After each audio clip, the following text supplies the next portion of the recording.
Et après leur présentation, nous aurons un échange débat.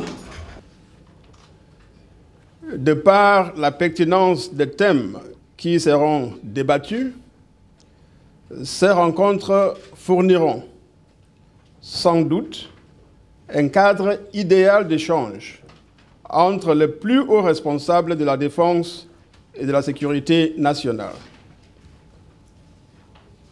Elles devraient aider à la consolidation de la cohésion et au renforcement de la confiance mutuelle à tous les niveaux. C'est ce qui découle de ce premier échange autour de ce petit déjeuner débat de ce matin, c'est que tout le monde, tous les partenaires prennent conscience du fait qu'il y a la nécessité pour l'armée, enfin les forces de défense et de sécurité en général, de faire en sorte que la population ait un degré de confiance en ce qui concerne leurs forces de défense et de sécurité, de manière à pouvoir les aborder facilement, mais aussi que les éléments de ces forces se sentent suffisamment intégrés dans la nation.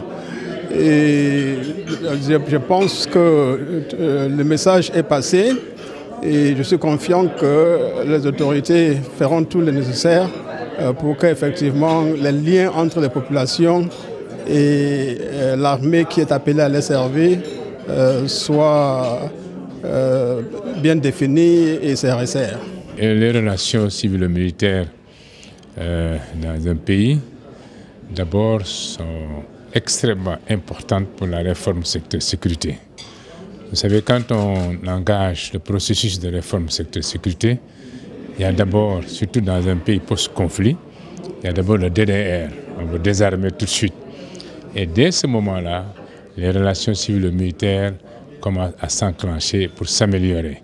Parce que ces relations civilo-militaires, le concept armée-nation découle de ça. Et elles sont importantes parce qu'elles accompagnent tout le processus de réforme secteur sécurité jusqu'à la phase finale.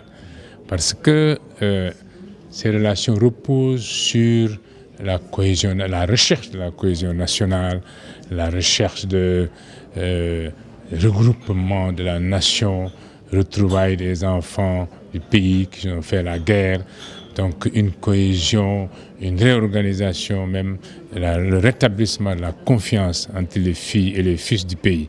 C'est en cela que les relations civilo-militaires sont importantes et elles doivent être soutenues par l'ensemble de la nation, soutenues parce qu'elles vont vers la réconciliation.